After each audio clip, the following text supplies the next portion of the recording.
Abra sua Bíblia enquanto as crianças saem. Abra sua Bíblia em Hebreus capítulo 10. Hebreus 10, verso 25. Essa semana nós tivemos, como sempre de costume, a avaliação dos nossos encontros de domingo. Então, domingo, segunda-feira, por volta das 2h, o pessoal da equipe ministerial se reúne e eu faço uma pergunta, que às vezes eu me arrependo. Porque às vezes você pergunta e você faz o quê? Se arrepende, porque você ouve respostas que você não gostaria de ouvir. Não sei se com você é assim, mas comigo às vezes acontece. Então eu cheguei para a equipe e falei assim, o que foi de bom e de ruim no nosso domingo? E daí o pessoal começou a falar e tal, olha aqui, não sei o que e tal. Eu fiz uma segunda pergunta. O que vocês mudariam? Daí, os nossos jovens pastores disseram o seguinte, porque eu não me considero mais jovem, estou nos 42 anos. Estou virando o cabo da Boa Esperança. Então, não me considero mais um jovem pastor. Não me considero. Não estou mais nesse nível. Mas os nossos jovens pastores, porque os nossos jovens pastores estão abaixo dos 30, então jovens, falaram assim, o Senhor explica demais o texto. Olhei. Você acha mesmo? Eu acho, pastor. Você fala demais, explica demais. 60 minutos, no máximo, pastor, 35 minutos. Daí eu olhei assim e falei, quando for você faz isso. Brincadeira, vou tentar. Um versículo hoje, vamos lá. Vou tentar. Por falta de tentativa não será. Por falta de tentativa não será. Vamos ler? Juntos. 25. Eu sei que tem várias versões. Vai ser na versão da tela. Tá? Para você não se confundir. Na versão da tela. Não...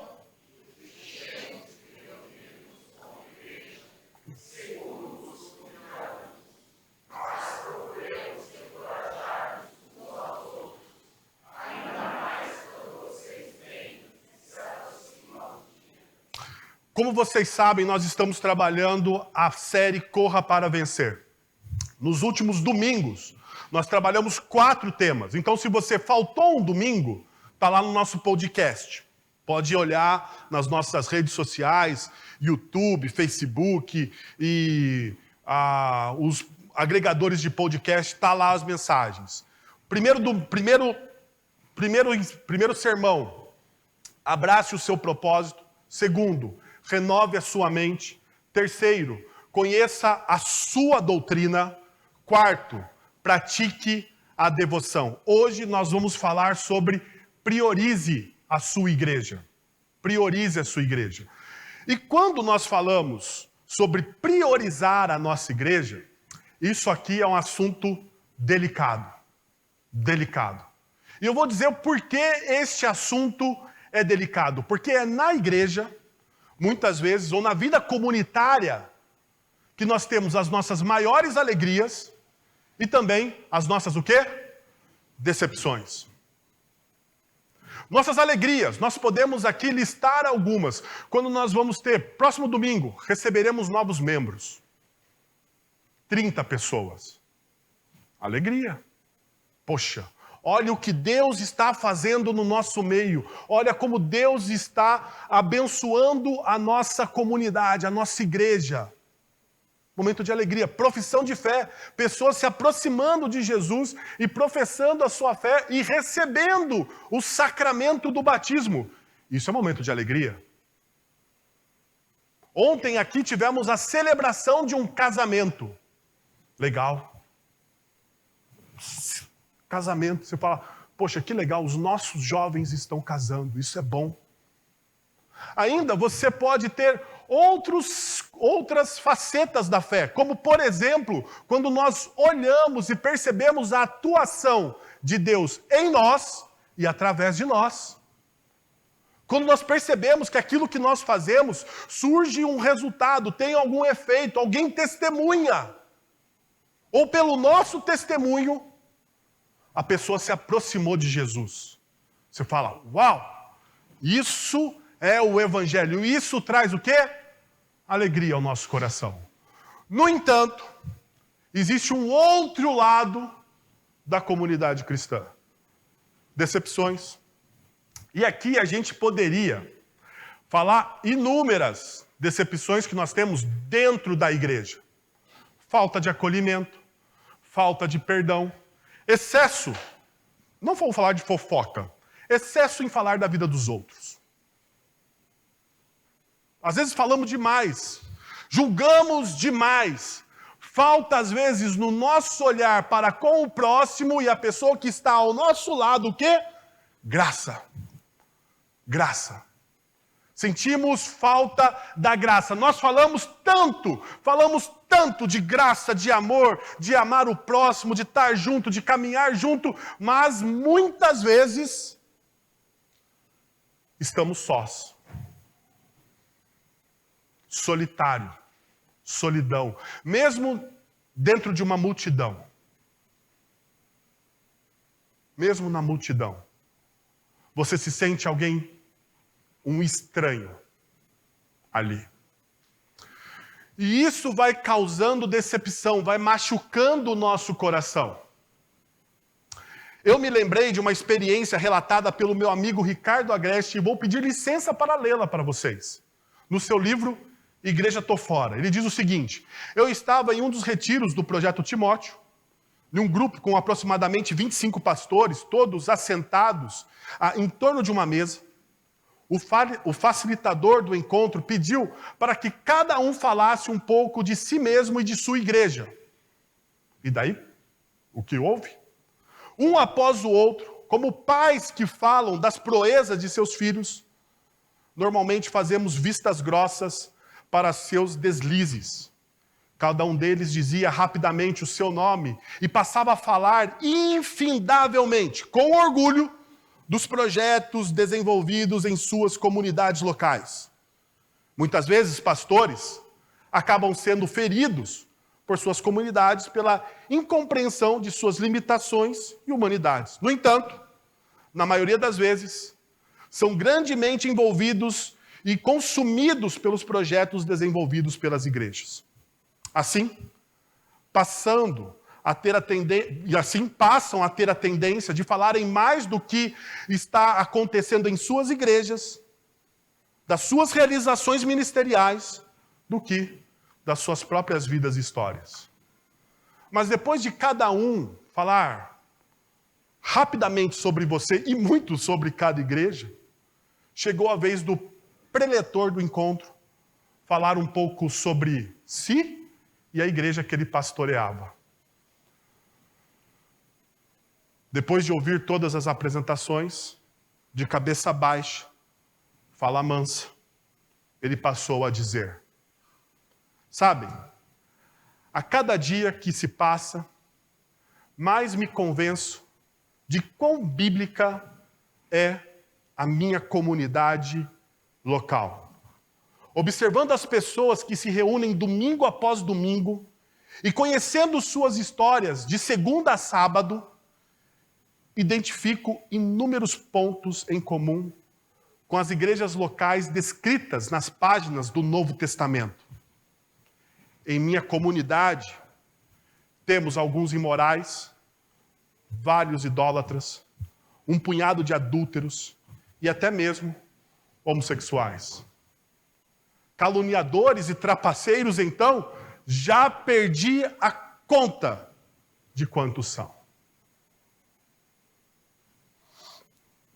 Eugene Peterson, certa vez ele exclamou: a igreja é um bando de pecadores pastoreada pelo maior deles.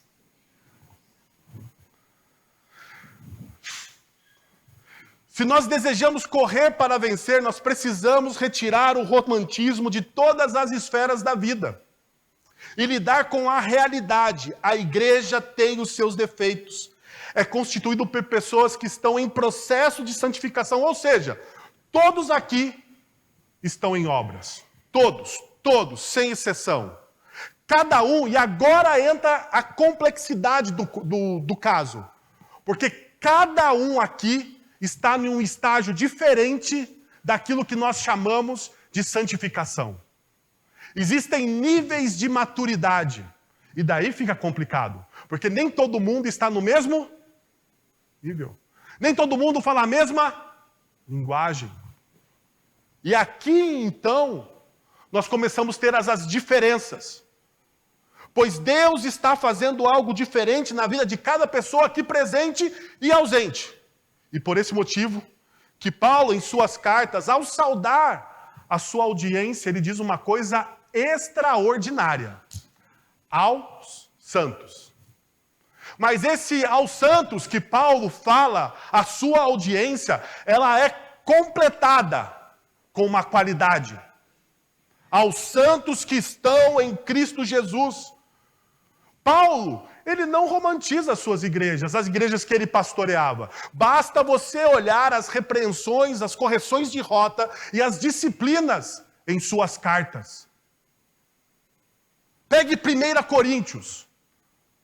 Você ficaria de cabelo em pé. Pegue Gálatas, quando Paulo vai dizer aos Gálatas que eles se desviaram para um outro evangelho.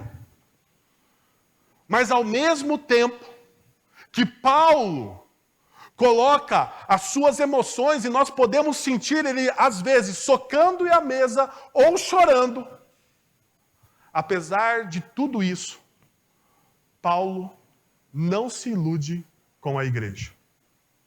Ele não tem decepções e ele não tem o quê? Ilusões. Tudo aquilo que nós cultivamos como decepção em nossa vida são criados pelas ilusões, pelos ideários que nós fazemos. E aqui está o problema. Nós precisamos, então, lidar com a realidade. Um pastor muito conhecido, que escreve muito sobre devocionalidade, ele diz o seguinte, Max Lucado: Deus o ama tal como você é, mas se recusa a deixá-lo assim. Ele quer que você seja simplesmente como Jesus. Deus o ama da forma que você é, do jeitinho que você está. Ele não rejeita você. Ele não cria barreiras para você. Ele não te joga na lata do lixo, mas ele vai moldar você. Ele vai transformar você. Em outras palavras, se observarmos a matéria-prima usada por Deus para fazer a partir da igreja o seu povo, compreenderíamos que o propósito principal de Deus, através da igreja, não é criar um grupo de pessoas que propaguem as suas próprias virtudes, as suas individualidades. Pelo contrário, nós, como povo de Deus, precisamos propagar as virtudes do reino de Deus e do seu amor. Porque Deus deseja amar as pessoas, perdoá-las e restaurá-las através de Cristo Jesus. Assim a igreja se torna uma comunidade de agraciados, uma vitrine do reino de Deus, uma comunidade que tem alegria em Deus e o glorifica banhado na leveza da sua graça. Somos limitados e imperfeitos. Essa é a realidade da igreja. Nós somos, como igreja, limitados e imperfeitos. Mas, a cada dia, somos trabalhados e lapidados pela ação do Espírito Santo no nosso coração, através do Evangelho de Cristo Jesus. Filipe Yancey, ele escreve: rejeitei a igreja durante algum tempo, porque encontrei bem pouca graça ali. Voltei porque não descobri graça em nenhum outro lugar.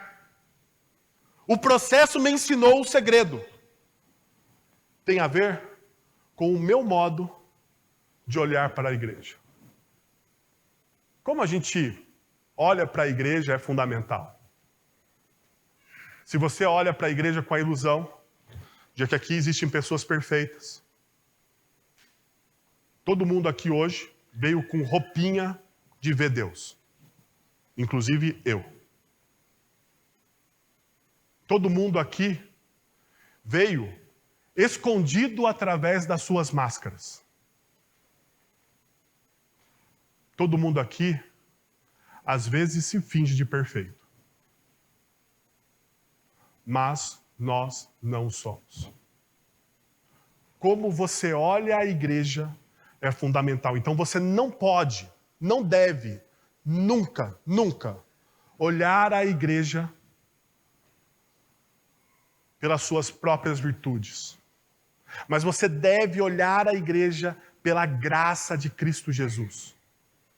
Pelo poder regenerador que está na cruz do Calvário e pela ação do Espírito Santo que está em nós. Agora veja, quando nós lemos o texto de Hebreus, quando o autor expõe a estrutura e o conteúdo do Evangelho em Hebreus, isso é em toda a carta. O autor de Hebreus, ele vai revisando o Evangelho. Ele vai pregando o Evangelho e ele vai revisando. Você vai perceber que a carta de Hebreus, ela é repetitiva em alguns assuntos. Mas conforme você avança na leitura mais profunda da carta aos Hebreus, você vai perceber que a cada perícope, que a cada parte do texto, o autor, ele coloca um novo insight. Uma nova forma de ver. Depois de considerar os aspectos, perceba, dos versos anteriores, de 1 a 18, e qual é esse aspecto? Uma vez por todas, o que o Evangelho faz na nossa vida é feito uma vez por todas. Ele repete isso 2 vezes. No versículo 2 e no versículo 10, na parte superior do texto de Hebreus capítulo 10. O escritor volta, então, a sua atenção para uma aplicação do Evangelho na vida da igreja. Hebreus, capítulo 19 a 25.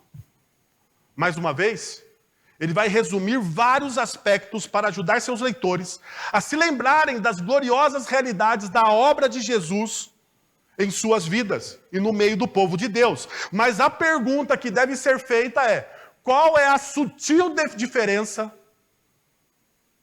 de Hebreus 10, de 19 a 25, para as outras partes do texto? E a sutil diferença se encontra no verso 25, ao qual nós lemos. Você poderia dividi-lo, ele, em partes. Não deixemos de nos reunir como igreja, vírgula, como é o costume de alguns. Mas procurem encorajar-se uns aos outros, ainda mais quando vocês veem que se aproxima o dia. Como sabemos, o termo em grego, às vezes, expressa diversas realidades. Contempla uma gama maior de conceitos do que as palavras em português. Precisamos nos lembrar que na nossa cultura contemporânea, ela é muito mais visual do que audível, do que de palavras. Mas na cultura bíblica, a cultura bíblica é uma cultura de palavras. E a palavra na cultura bíblica, ela é formativa, ela não é só informação. Perceba, na nossa cultura, os ensinos, muitas vezes, são tratados como mera informação. Você é informado sobre uma realidade. Nós vemos isso nos colégios. As pessoas são informadas, sobre várias realidades de ciência, sociologia, mas aquilo não vira uma prática na vida da pessoa. Na espiritualidade cristã é diferente. A palavra não é uma mera informação. A palavra, na espiritualidade bíblica, ela é formação, ela é formativa. Dessa forma, a palavra encorajar, ela tem 3 realidades diferentes: instruir, confortar e admoestar. Quando o autor de Hebreus diz: vocês devem encorajar uns aos outros, ele está falando de 3 realidades, que são instruir, confortar e admoestar. Primeiro, a comunidade fiel instrui, porque é a encarnação do Evangelho. A comunidade fiel, não perfeita, perceba, eu não vou usar a ideia de perfeição. A comunidade que é fiel. A Bíblia nunca usa o conceito de perfeição. A Bíblia usa o conceito de fidelidade aos discípulos de Cristo Jesus. A comunidade fiel, ela é uma encarnação do Evangelho. Veja só o que diz o texto. Portanto, irmãos, temos plena confiança para entrar no Santo dos Santos, pelo sangue de Jesus, por um novo e vivo caminho que Ele nos abriu por meio do véu, isso é, do seu corpo. Temos, pois, um grande sacerdote sobre a casa de Deus. Sendo assim, aproximemo-nos de Deus com um coração sincero e em plena convicção de fé, tendo os corações aspergidos para nos purificar de uma consciência culpada e tendo os nossos corpos lavados com água pura. Veja como começa o texto que nós acabamos de ler. O autor de Hebreus faz questão de usar uma expressão, irmãos, que não era usada desde o capítulo 3. Apesar de termos uma referência à palavra no capítulo 7, mas ela não está vinculada à igreja. É uma outra realidade. Ao instruir um novo aspecto do Evangelho, ele o faz de forma comunitária e mostra o processo ritualístico do Antigo Testamento de adoração e as suas implicações para a comunidade. Veja só. Primeiro, pelo sacrifício de Cristo Jesus, temos confiança na presença de Deus. E aqui a palavra confiança é singular, pois entrar na presença de Deus, no Santo dos Santos, era algo muito arriscado no Antigo Testamento.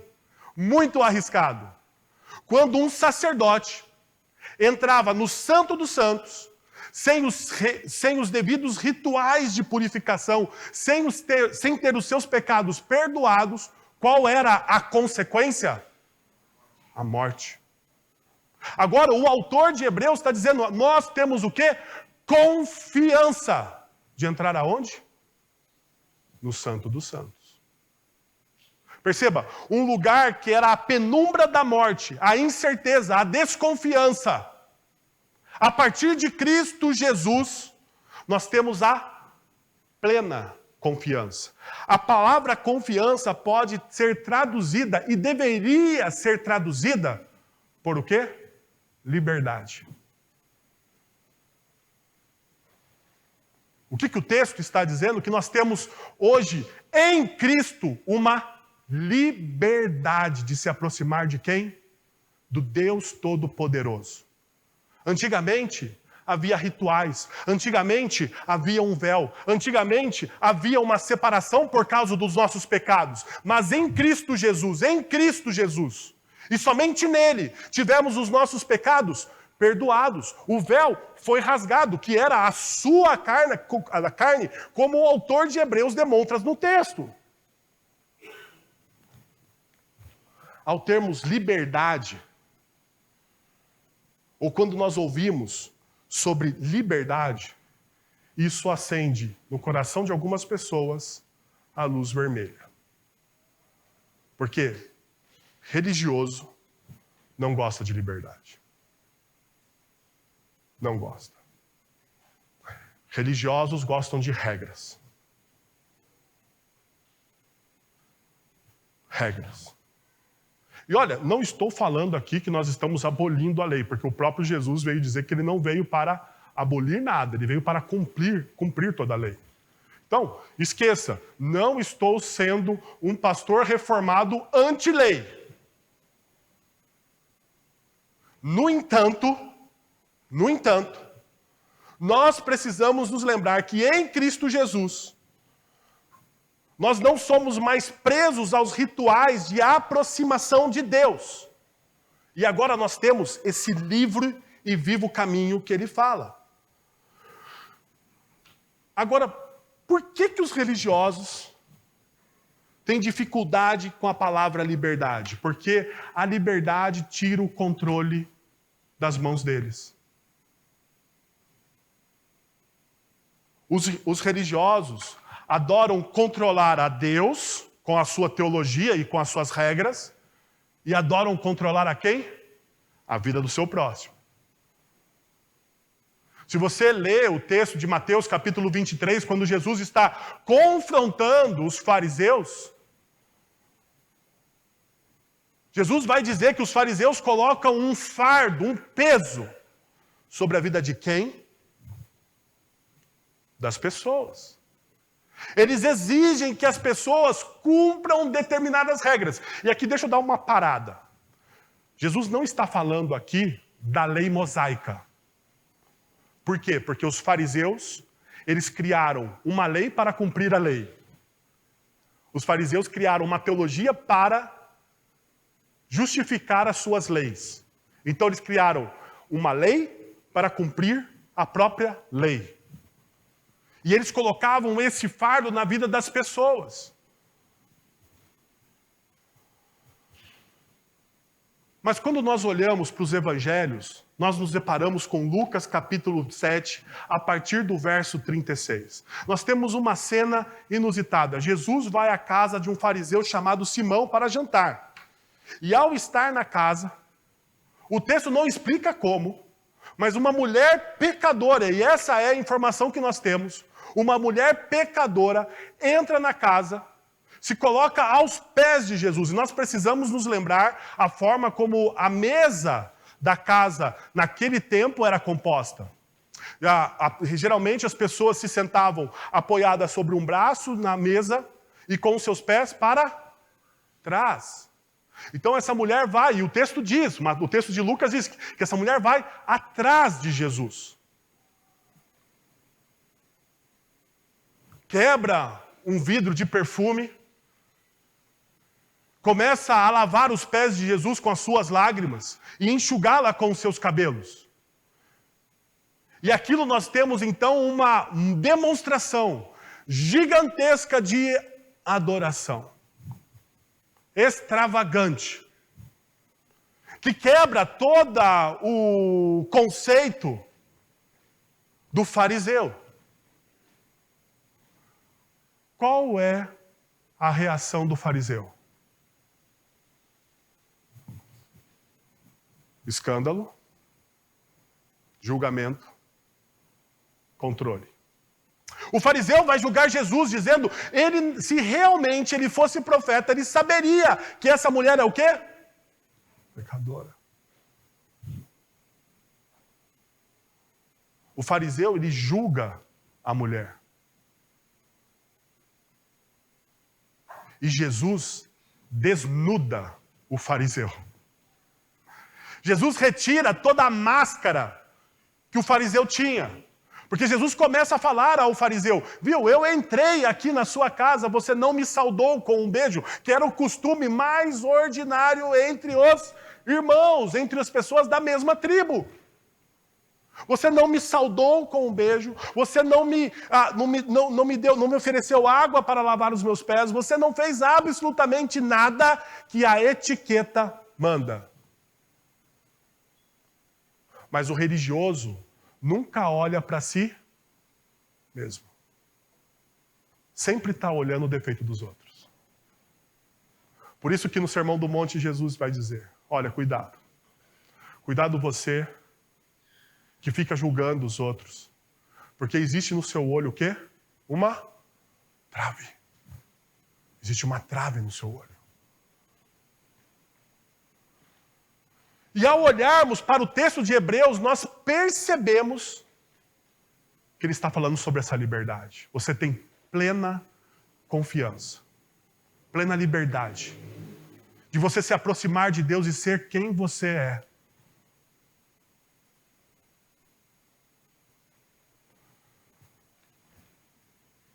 Eu sei, para a gente é difícil. Nós somos uma igreja tradicional. Nós temos as nossas regras. Mas o Evangelho nos ensina a quebrar as nossas regras. Porque as nossas regras muitas vezes não são bíblicas. E a gente precisa ter a humildade de reconhecer que muitas das coisas que nós fazemos como igreja não está nas Escrituras. E nós precisamos ter a coragem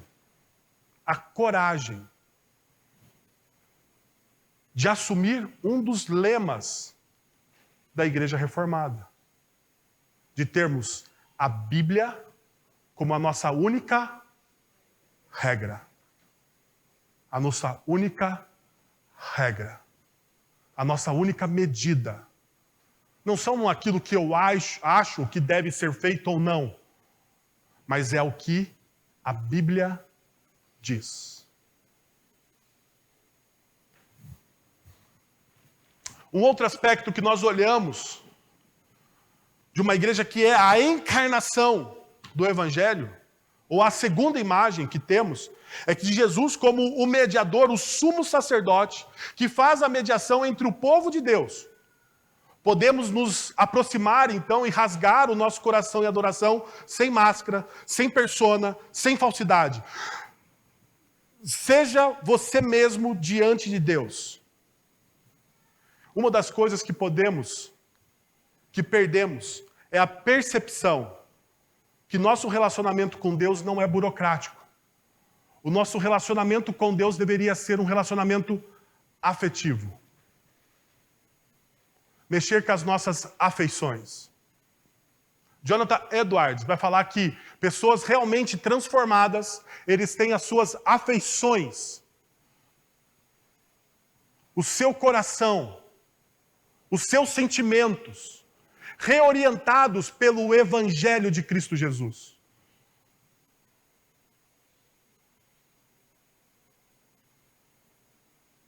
Não é burocrático.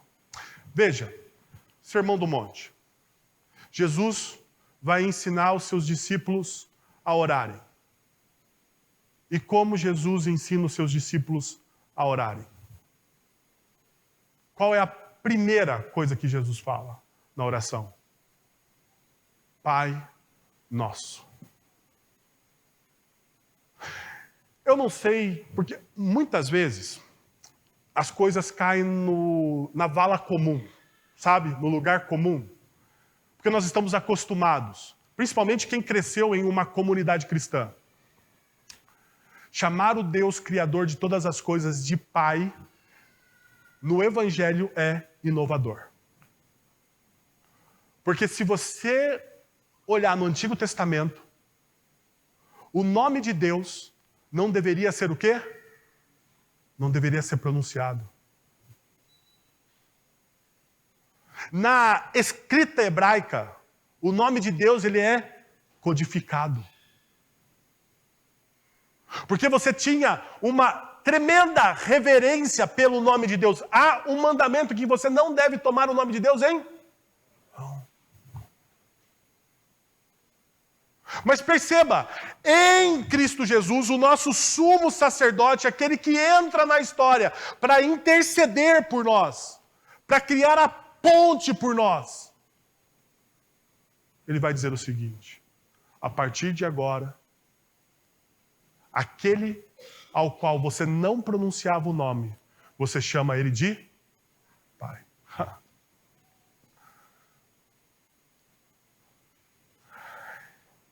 E vocês talvez já ouviram isso de outros pregadores, mas a palavra é Abba.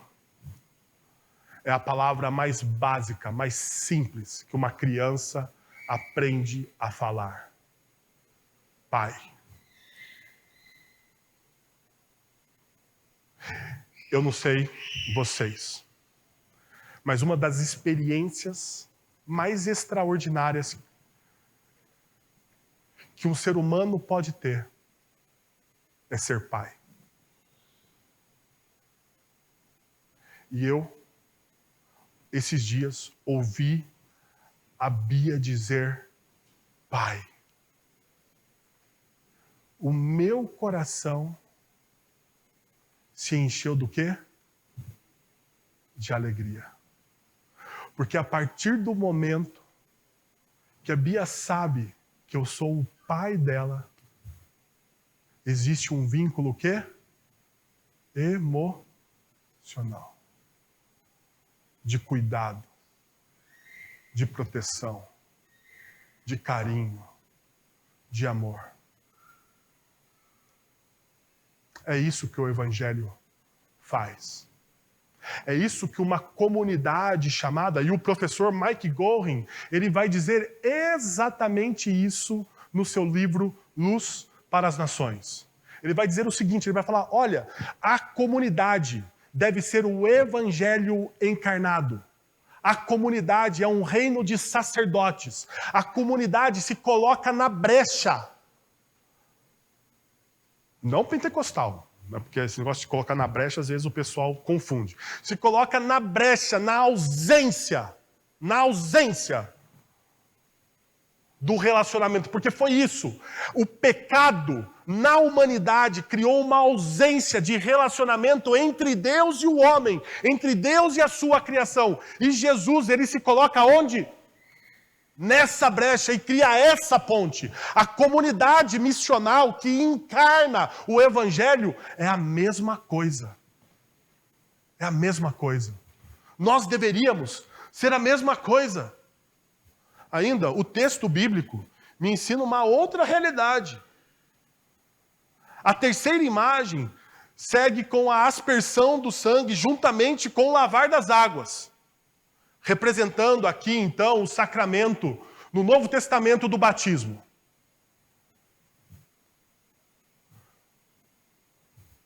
E como vocês sabem, o batismo, ele tem essa simbologia. É esse sinal visível de uma graça invisível, de algo que Deus fez em nós, por nós, e através de nós em Cristo Jesus. A última imagem, então, é uma imagem do quê? De inclusão. Porque é através do sacramento que você que não era povo, se torna o quê? Povo. Eu não era povo. Mas Deus, em Cristo Jesus, traz a graça. E o sinal visível do batismo é essa graça invisível que me fez povo de Deus. Não pelos meus méritos, pelos méritos de Cristo. Não pelas minhas qualidades, pelas qualidades do Cristo. Mas a igreja, ela faz essa encenação da graça. Toda vez que nós olhamos homens e mulheres, crianças, sendo batizadas, nós rememoramos essa realidade. Aqueles que não eram, agora se tornaram povo de Deus. Aqueles que estavam vagando nas trevas, aqueles que estavam destituídos do amor e da graça, aqueles que perderam a glória do seu Criador, a partir do momento em que a graça atua na vida dessas pessoas, elas se tornam um povo.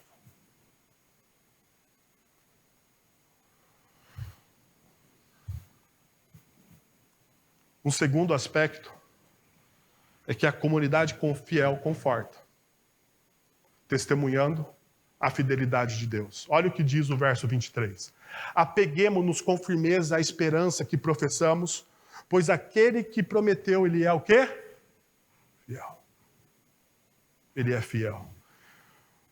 Uma segunda recomendação do porquê devemos viver em comunidade e priorizar a nossa igreja é que nela somos lembrados da fidelidade de Deus. E nós somos lembrados dessa fidelidade não de forma teórica, mas nós somos lembrados dessa fidelidade de uma forma experiencial. Nós experimentamos a fidelidade. Não é uma teoria, mas é uma verdade que passa pelo ensino fiel das Escrituras e o testemunho de cada irmão, corroborando aquilo que as Escrituras nos ensinam.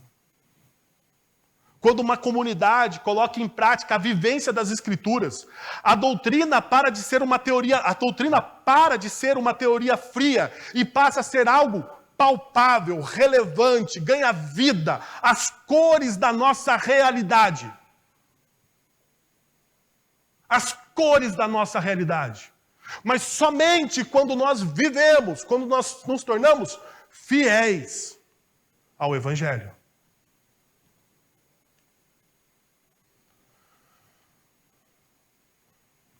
Quando eu me lembro da fidelidade dos missionários no Oriente Médio, arriscando a sua própria vida pelo Evangelho, olhando para a morte como um prêmio, eu me lembro que não fomos feitos somente para essa realidade.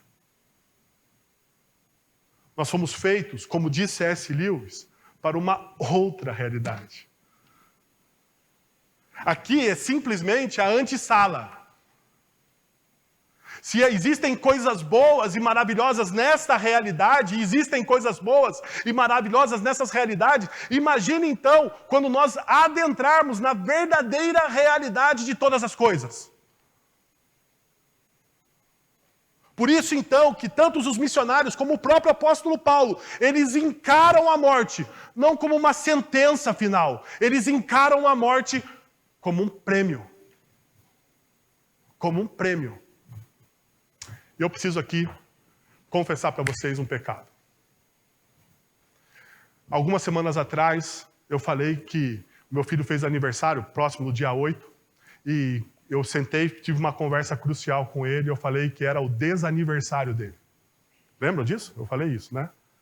Eu falei, olha, você está mais perto do dia final do que do começo, né, e tal. E eu não tratei aquilo da maneira devida. Então eu tive que chamar meu filho e dizer, parabéns, você está mais perto do final. Você está mais perto do dia que você vai encontrar o seu Redentor. Porque a morte não tem a última palavra. Seja qual for o estágio da morte na vida de uma pessoa. Ela não tem.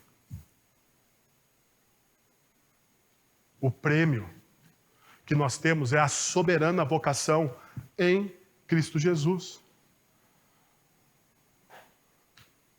Mas eu também sou edificado pelo testemunho dos meus irmãos. E eu lembrei do senhor Wilton, um homem que eu cuidei, como pastor. Ele tinha uma doença degenerativa nos pulmões. Ele ia morrer, ele morreu, asfixiado. A pior morte que um ser humano pode ter.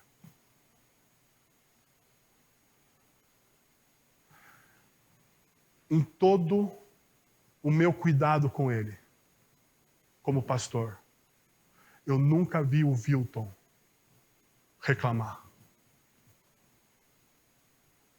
Eu nunca vi ele murmurar pela condição dele.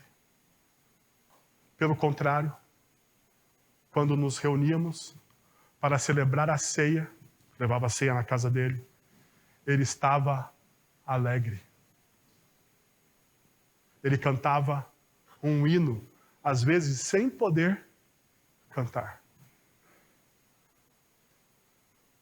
E quando eu me lembro dele, eu me lembro da perseverança dos santos.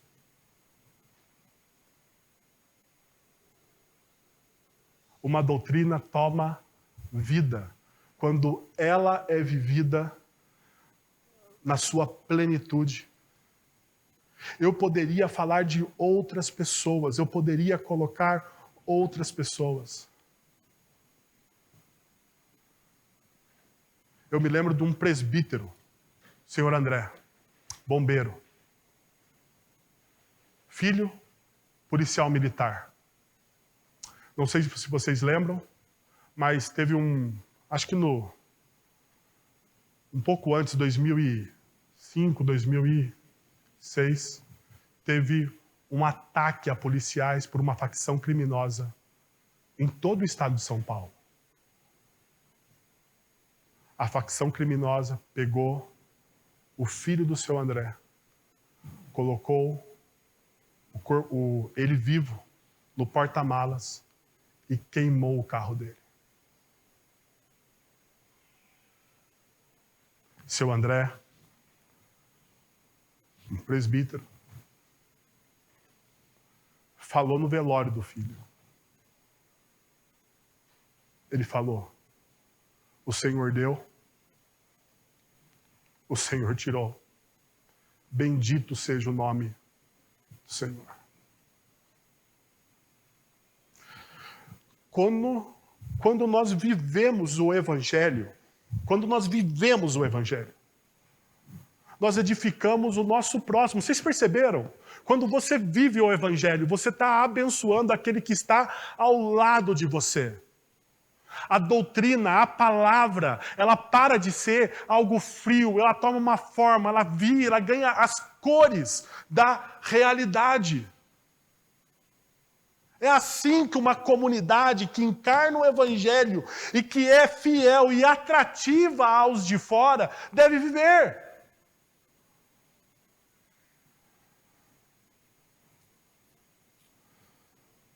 J. Packer, no seu livro Conhecimento de Deus, ele vai dizer o seguinte: este é um conhecimento, falando sobre a experiência, extremamente significativo. Há um indivisível conforto, o tipo de conforto que nos dá poder, isso é, não nos enfraquece, em conhecer que Deus, que este Deus, que está o tempo todo consciente de mim, em amor, e cuida de mim para o meu bem. Quando eu ouço o testemunho dos meus irmãos, eu sei que Deus está perto.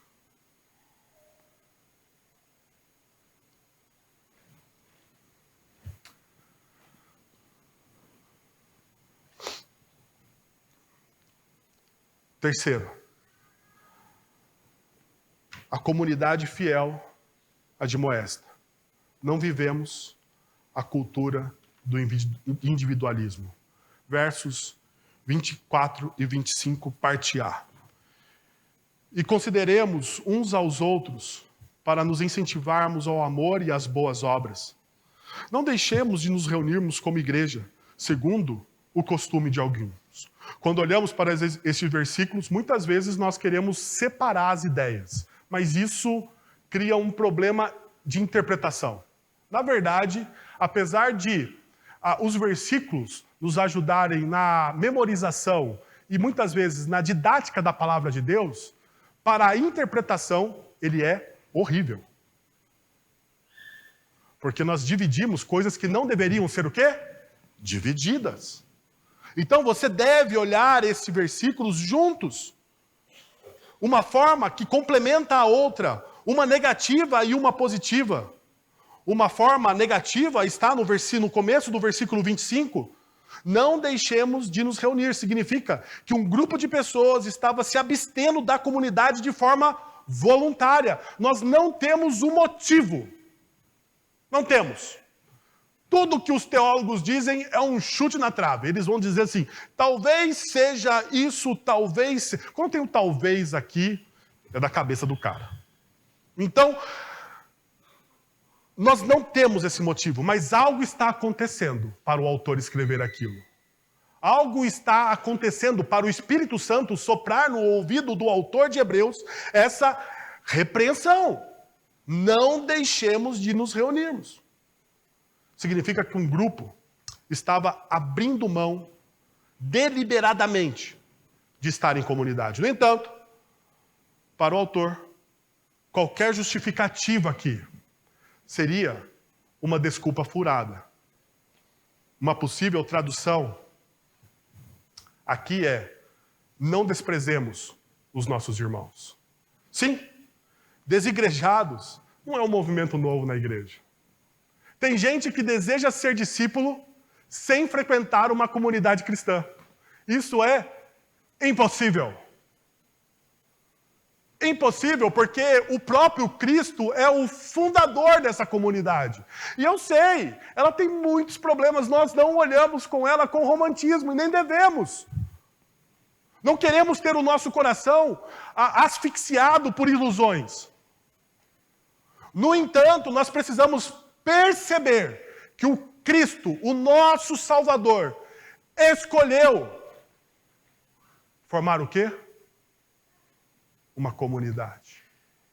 Na verdade, na história do povo de Deus, Deus, ele elege um povo. Um povo para ser luz para as outras nações. Um povo para ser a representação do reino de Deus. Apesar das suas imperfeições. Apesar das suas dificuldades. Essa é a realidade que o texto nos apresenta. Sim, o individualismo também não é novo. A autoexaltação é algo que caminha com a humanidade desde Gênesis capítulo 3.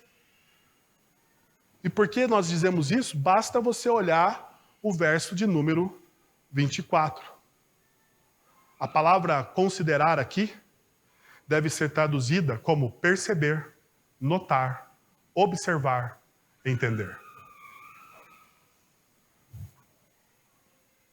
É assim que a palavra deveria ser traduzida. Considere o outro, note o outro.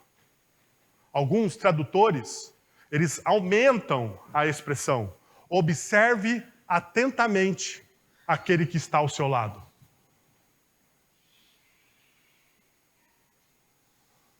Considerar aqui é um exercício de atenção.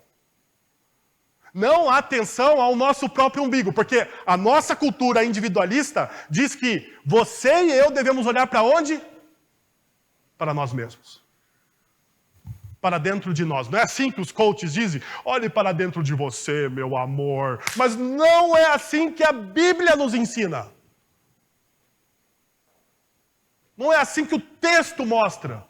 Não é assim que está na revelação. Considere o outro. Considerar, então, tem uma ação empática, efetiva, real. Como diz um amigo meu, um discípulo de Cristo deve outrar. Não existe essa palavra, mas ele diz, um discípulo de Cristo, ele deve outrar. Ele deve romper o seu próprio eu. Ele deve olhar para o outro. Ele deve perceber as dificuldades, as dores que o outro carrega no seu coração. Por quê? Porque nós devemos prestar atenção nele.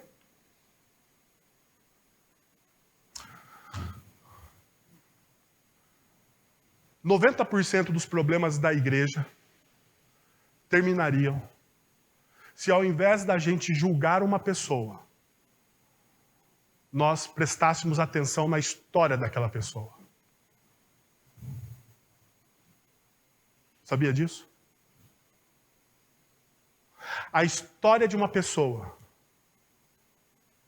diz para mim o porquê aquela pessoa ou pessoas tomam as decisões que tomam.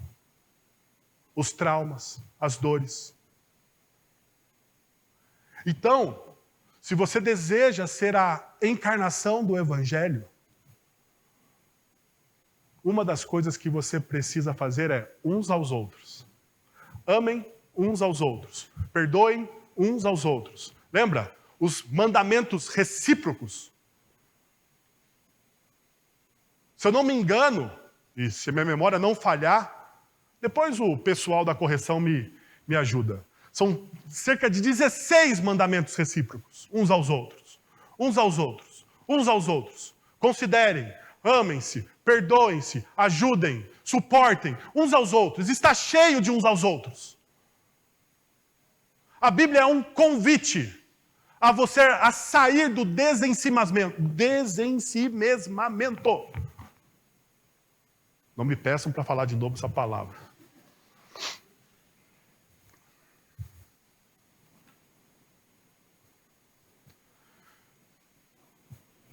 Veja, colocar no lugar de alguém é revolucionário. A nossa cultura fala tanto de inclusão, fala tanto de colocar as pessoas para perto. Mas quando nós olhamos de perto a nossa cultura, o que nós vemos é a fragmentação e a exclusão. A ideologia identitária tem criado mais cisões e um linguajar bélico do que qualquer outro movimento dentro da sociedade. Todos querem os seus direitos, todos. Todo mundo fala de direito. Direito do adolescente, direito do jovem, direito do velho, direito do idoso, direito do negro, direito do índio, direito do branco, direito do hétero, direito do homossexual, direito dos trabalhadores, direito dos patrões, direito dos ricos, dos pobres, dos homens, das mulheres. Todos gritam a mesma coisa o tempo todo. E ao invés de unir a sociedade, perceba, está fragmentando a sociedade.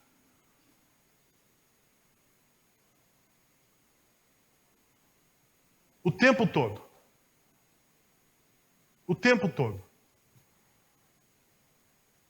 Existe hoje dentro do movimento evangélico a teologia da mulher, a teologia do negro, a teologia do branco, a teologia da teologia, da teologia, da teologia, da teologia, da teologia, tudo fragmentado. Que ao invés de unir uma igreja e uma comunidade, cria o quê? Divisões.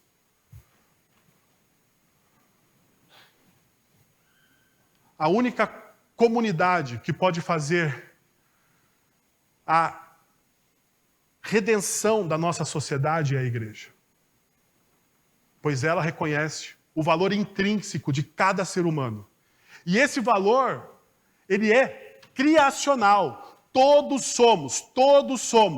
E todos somos aqui é todos, não só a igreja, todos, a humanidade.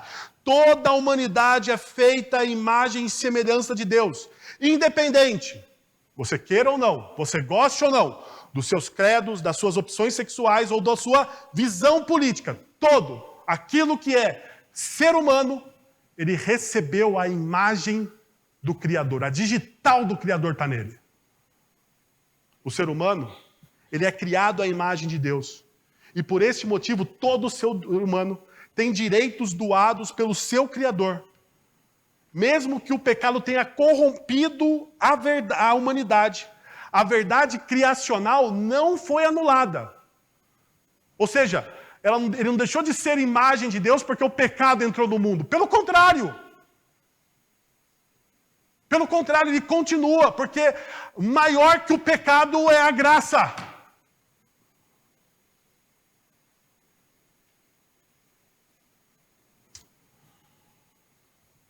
O pecado nos separou de Deus, mas não anulou o que somos enquanto criação.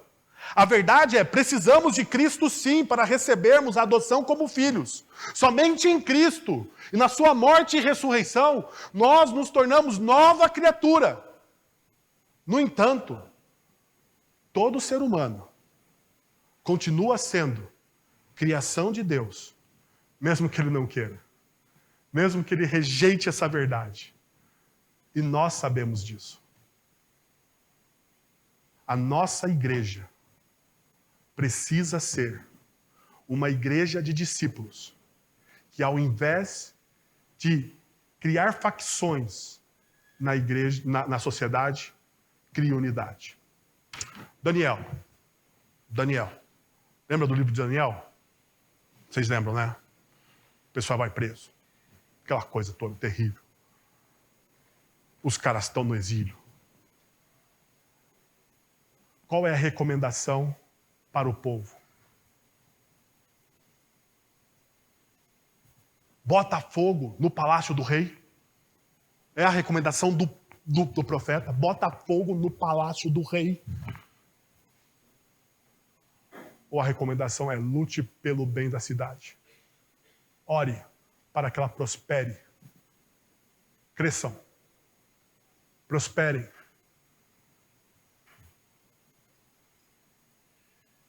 Nós não fomos exilados. O povo de Israel passou por uma guerra e foi exilado. E a recomendação não foi anarquia. A recomendação para o povo de Deus foi: ore pelo bem da cidade. Eu sei. Pessoalmente, eu não gosto do cenário que está no Brasil. Pessoalmente, eu não gosto. Mas eu não vou deixar de orar para que Deus abençoe o meu país. Eu me recuso. Eu me recuso a fazer isso. E se você está fazendo oração de imprecação, você sabe que é oração de imprecação, né? Se você não sabe, salmo de imprecação. Qual que é o salmo de imprecação? Senhor, pega os filhos dos meus inimigos e dê com eles contra a rocha. Imprecação. Está no salmo. Não é isso que a gente deve orar. Nós oramos pelo bem da nossa nação. Eu não gosto. Se perguntar pessoalmente, não gosto. Você queria isso? Não queria. Você queria uma outra realidade? Queria uma outra. Nem aqui estava e nem aqui está. Eu queria uma outra. Mas a realidade se impõe. E eu preciso então lidar com a realidade e parar de criar ilusão, porque quem cria a ilusão se frustra. Pense nisso. Se como discípulos temos que trabalhar pela dignidade de todo ser humano, imagina como deveria ser então a nossa relação um com os outros. Se nós temos que trabalhar por todos, e pela dignidade de todos, e pela liberdade de todos, imagina então como seria a relação nossa uns com os outros, daqueles que foram banhados e lavados e receberam a adoção de Cristo Jesus como filhos através da ação do Espírito Santo. Por isso então, que Paulo vai dizer em Colossenses capítulo 3, versos de 8 a 11. Agora, porém, despojai-vos igualmente de tudo isso: ira, indignação, maldade, maledicência, linguagem obscena do vosso falar. Não mintais uns para os outros, porque relacionamentos saudáveis não nascem na mentira. Isso aqui é o meu parênteses. Uma vez que vocês despistes do velho homem com que vocês, com seus efeitos, e vos revestistes do novo homem, que se refaz para o pleno conhecimento segundo a imagem daquele que o criou, no qual não pode haver o quê?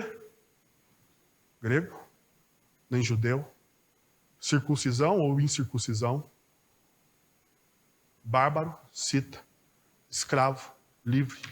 Porém, Cristo é tudo em... Pois Cristo é em...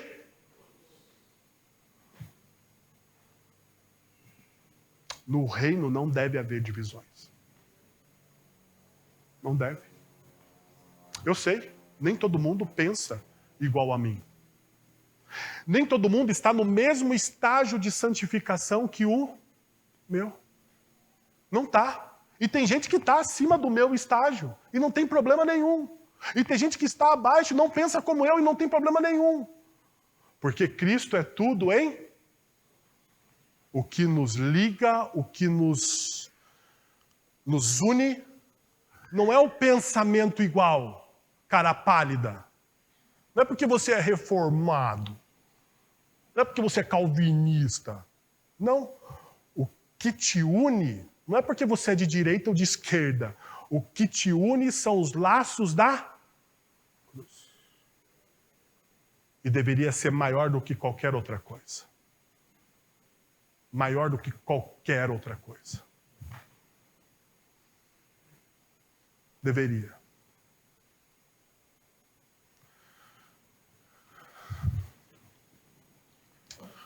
Para você refletir e praticar, e perceba que eu não consegui cumprir a minha promessa com a minha equipe. Vamos lá. Não deixemos de nos reunir como igreja, pois é na igreja que somos lembrados, relembrados e exercitados no Evangelho de Cristo Jesus. Não deixe, porque fora da igreja Não existe exercício. Assim como você vai para a academia para ficar saradão, você precisa vir à igreja para se lembrar do Evangelho. Para ser relembrado do Evangelho. E para você exercitar o amor ao próximo da pessoa que você não vai com a cara. Mas você precisa vir e exercitar o amor e a graça. Olha que beleza. É assim. É assim. Segundo, não deixemos de nos reunir como igreja, pois é na igreja que somos edificados pelo testemunho vivo uns dos outros. É aqui que eu vejo que Deus está perto. É aqui que eu vejo que a doutrina toma cor, forma, cores. Por último, não deixemos de nos reunirmos como igreja, pois é na igreja que rompemos com a cultura pecaminosa e idólatra do individualismo, com a possibilidade de servirmos uns aos outros. Quero convidar você a fechar os seus olhos, a abaixar a sua cabeça. Pai, nós estamos na Tua presença e nós queremos Te agradecer, Senhor, pela Tua palavra, que é viva e eficaz, Senhor. Nós queremos Te agradecer porque o Senhor fala aos nossos corações. Nós queremos Te agradecer, ó Deus, porque nós não somos órfãos. Nós temos um Deus Criador que está próximo. E nós queremos Te agradecer, ó Deus, pela igreja. Ela não é perfeita. Ela tem as suas falhas. Mas é aqui, Senhor, que nós somos treinados, exercitados, trabalhados, lapidados pelo Teu amor, Senhor. Se nós não encontramos a graça fora da igreja, nós vamos encontrar ela somente na igreja, porque ela é portadora da palavra de Deus. É a igreja que prega a palavra, que é fiel ao Evangelho. Senhor, o nosso pedido é que a nossa comunidade, mesmo que imperfeita, seja fiel ao Senhor, ó Deus. Que o Teu Santo Espírito atue no nosso meio. Quebre, ó Deus, a religiosidade vazia. E possamos experimentar dia após dia do Teu amor e da Tua graça. Em nome de Jesus. Amém. Vamos receber a bênção? Agora, irmãos, que a graça de nosso Senhor e Salvador Jesus Cristo, o amor de nosso Deus e Pai, o conselho, o consolo, o poder e a ação do Santo Espírito de Deus estejam sobre vocês agora e pelos séculos dos séculos. Amém.